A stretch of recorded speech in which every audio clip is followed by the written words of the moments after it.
Hello everyone, it's Jenna, welcome back. And in today's video, I'm going to be showing you 5 exercises that you can do for scoliosis. And we're going to be getting into how to understand your curves a little bit better. So whether you have an S curve or a C curve, these exercises are going to be powerful yet easy to do. And the only prop that you're going to need is a bolster. If you don't have a bolster, that's fine. You can grab a couple blankets and just roll those up. I'm Jenna. I'm a movement and Pilates expert. I've been doing this for 20 years, and I help people that are struggling with chronic pain get back to living the life that they were meant to live and doing the activities that they love. I am especially passionate about this topic because I have scoliosis myself, and when I was 14 years old, a doctor told me there was no other option for me but to get surgery. I was sitting in his office with my mother, and he was telling me that I was going to need to get a rod put in my back and that I could no longer do the activities that I love to do, like snowboarding and gymnastics. And luckily, my mother allowed me to make my own decision around this surgery, and I chose to not do it. And so I've been on a journey ever since then to find ways to strengthen my back and to lead a life where I can do all the activities that I love to do. And scoliosis is not holding me back. So let's go ahead and get started. So let's talk a little bit about our curvature, how to understand scoliosis, and how to understand your spine. So if you do have scoliosis, I imagine that you've had some x-rays in the past and that this isn't the first time that you've actually explored your curves. But you want to have an understanding of whether you have an S curve or a C curve. So an S curve is where the spine literally makes an S, and it does this in an attempt to balance out the curves. A C curve is where there's a primary curve and it really just has one main curve, but there is no perfect C curve. Most C curves also are S curves.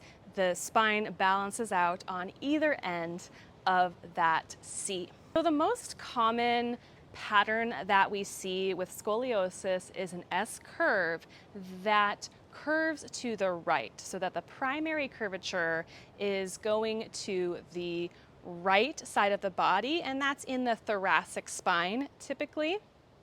And then we'll see that the spine is trying to correct itself. So in the upper thoracic, it's then going to the left, and in the lumbar spine, it's again trying to correct itself, and so again, it's going to the left. So now I have the opposite of this. My primary curve goes to the left, and the other curves balance themselves out.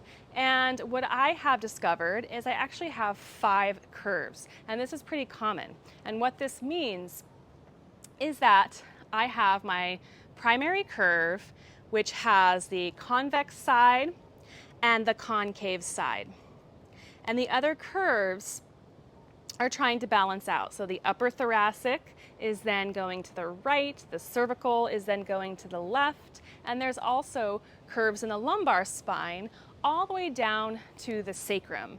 Your sacrum can also have a curvature to it because there are 5 fused bones in the sacrum as well. And so what we often see in the pelvis is that there is this unleveling in the pelvis where one side is higher, one side is lower, which can cause a lot of pain in the SI joints, in the hips. And so this is why we want to understand this better so that we know what specific exercises to do for our bodies. So now when it comes to scoliosis, the number one thing that you want to be doing is some kind of traction, lengthening and elongating the spine. And there are two ways that you can do this. So one would be passive, which means you're hanging. An example of this would be bringing your hands to a kitchen sink and leaning back off of that sink.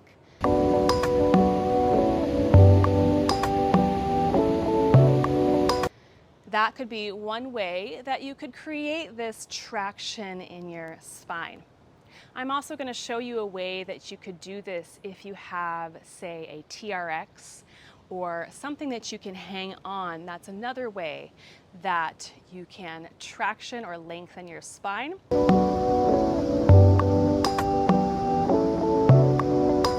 And you want to be doing that every day because that helps to decompress the vertebrae that are getting compressed and stuck. Now, we also want to think about how to elongate our spine, not just by doing this passive traction, but in a more active way. So right now, I'm demonstrating what that would look like to lift the ribs out of the pelvis. You want to be creating more space between your ribs and your hip bones because that can get really compressed. So we want to lengthen up, lift the ribs out of the pelvis, and do this as often as we can.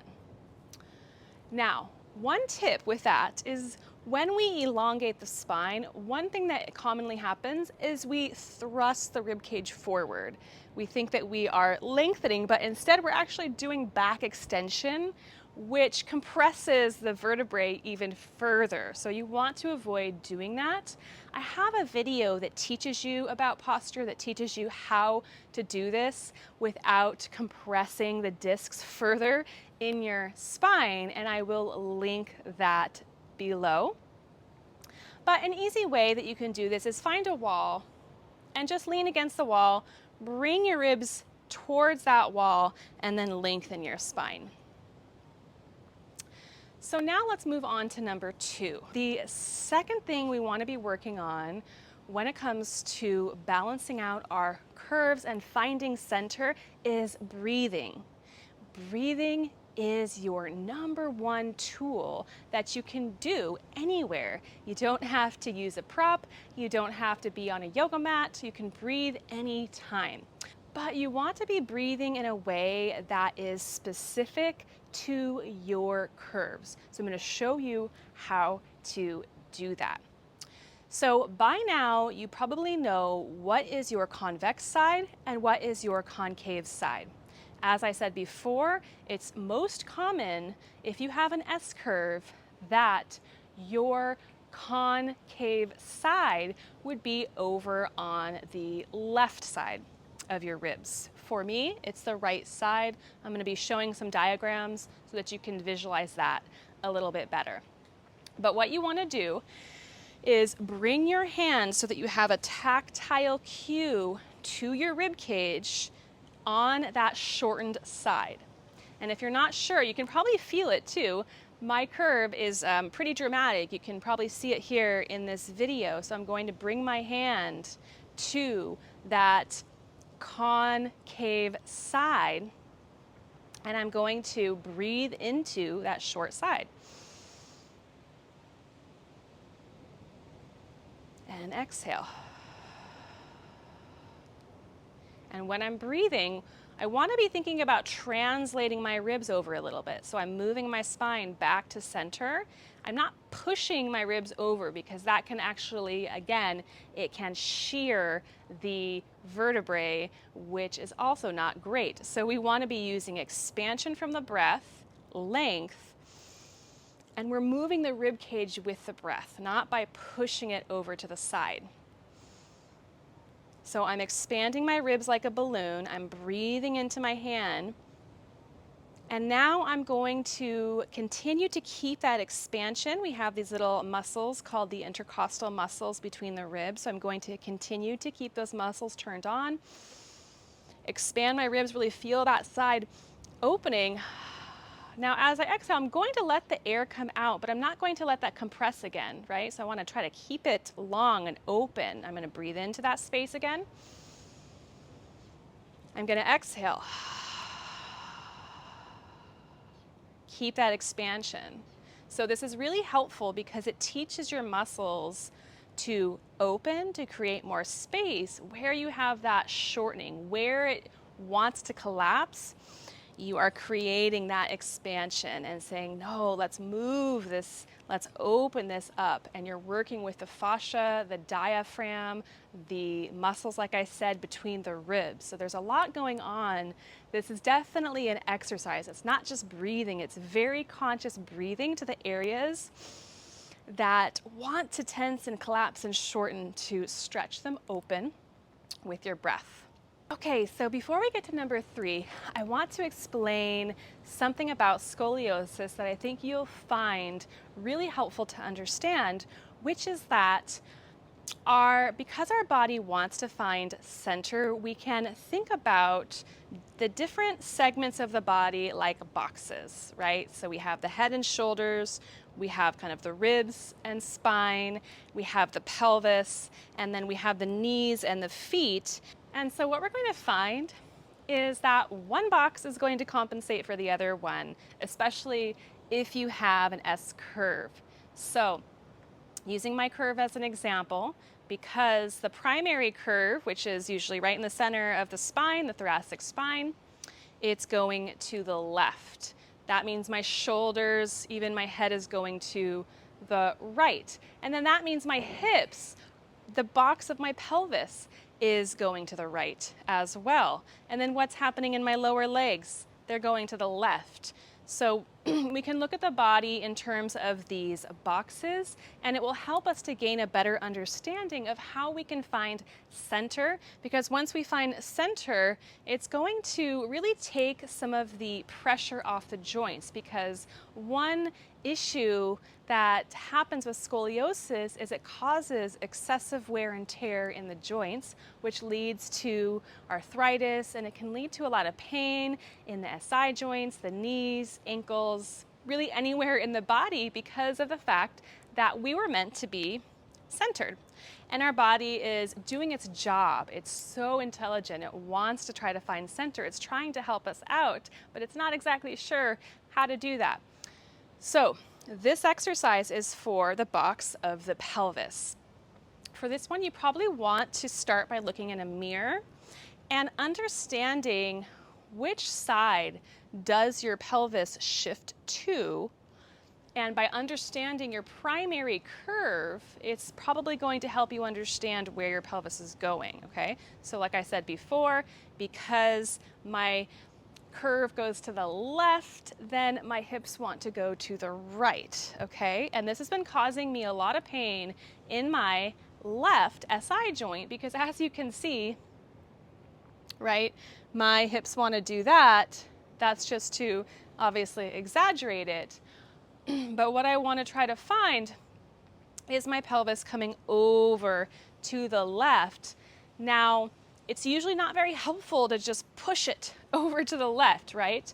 Because that can, first of all, be painful, especially if you're already experiencing pain in your hips or your back. But secondly, it just puts more pressure on the joints. So here's how we're going to do that. Because my hips want to go to the right, I'm going to bring my left foot forward, and I'm going to squeeze my inner thighs together just a little bit.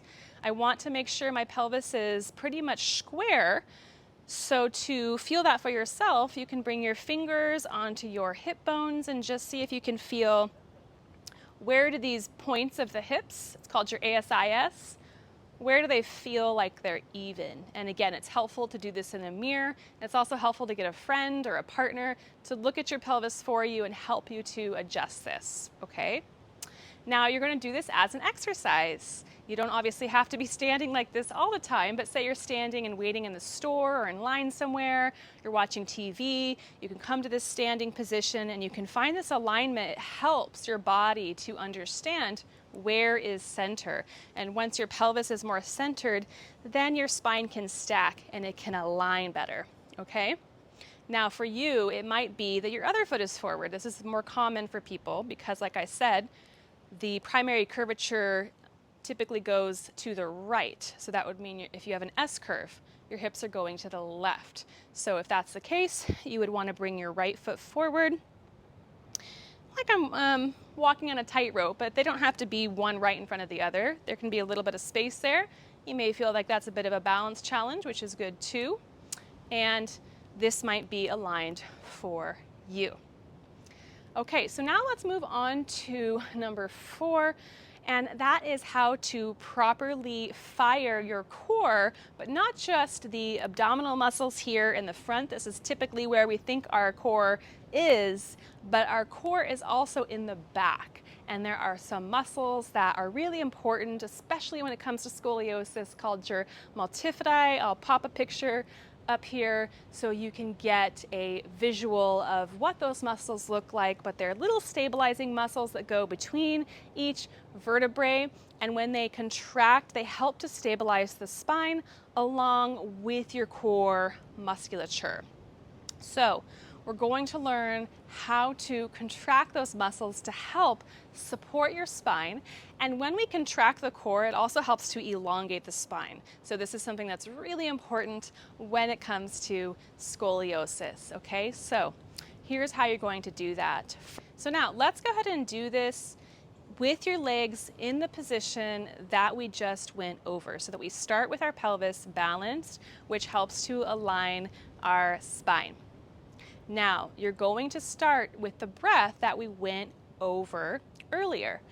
So go ahead and bring your hand to the side of your ribs, that is the concave side. Breathe into your hand. Feel that length, find that expansion.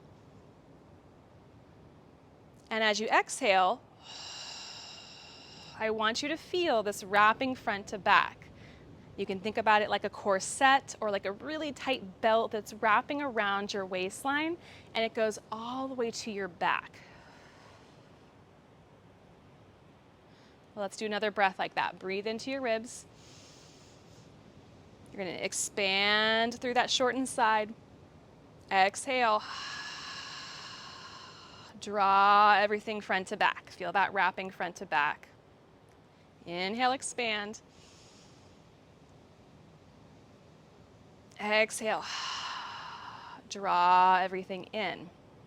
So now we're going to tune into those multifidi muscles to make sure that they are activating. So what you're going to do is bring your thumbs to either side of your spine. So now what you should be able to feel are these little muscles right alongside your spine. See how close I am to my vertebrae. My thumbs are right up against the bones of the spine.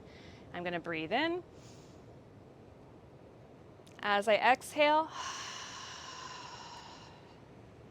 I'm going to feel those muscles turning on. Feel them wrapping front to back. Now, when I first did that, I actually felt them turning off. So I want to, again, breathe in, exhale, contract. And I'm going to do it again until I feel those little muscles bulking up where my thumbs are. This might take some practice, so if you can't feel it right away, that's fine. Another way, if you can't feel these muscles working, is you can start to shift forward until you feel them bulking up. And then that's how you know where those muscles are.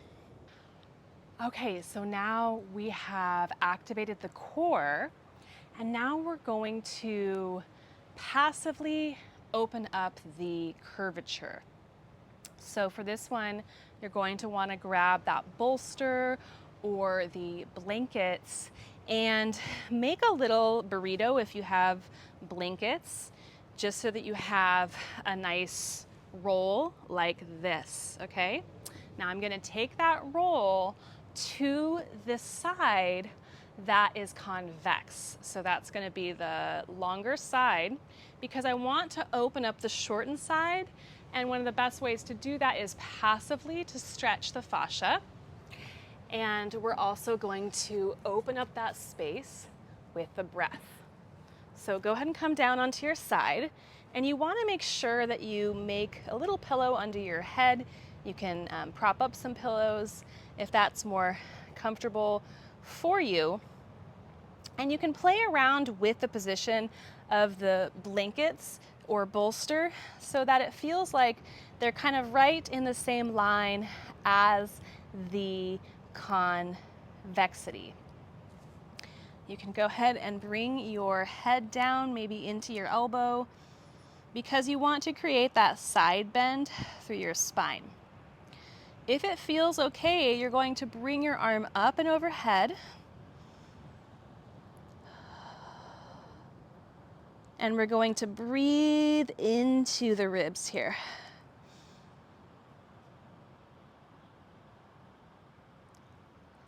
Inhale, long, deep breath. Exhale, full, complete exhalation. So if your arm isn't comfortable in this position, you can play around with the hand behind the head and reaching up through the elbow. And of course, if this is uncomfortable on your ribs, then you can play around with something softer to put under the ribs.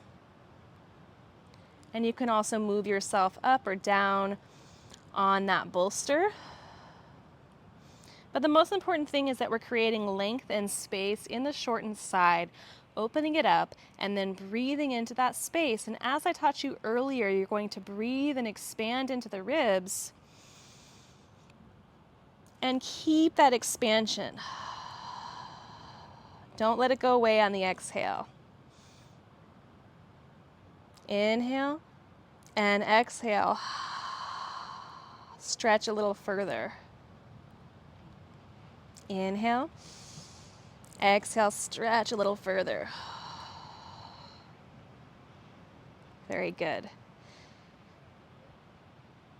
So I would suggest doing this for about 10 breaths if you can, but again, everyone's spine is going to be very different. So if you are feeling uncomfortable, then of course you want to come up and come out of the position. So we went over how to elongate your spine in a passive way and an active way, how to balance out the various boxes of the body so that you can find center, how to contract your core, which is something that you can do throughout the day. You can do it when you're doing other exercises or movements. This can be really helpful to find that core activation, especially to also include the activation of the multifidi. And you have also learned how to passively open up space in the shortened side of your curve. So if you would like more help with how to create a more personalized plan for your particular curves, then please reach out to me. I do one-on-one sessions as well as group coaching for people that are struggling with various conditions, including scoliosis. I hope you found this helpful today. Please like and subscribe, and I will see you in the next video.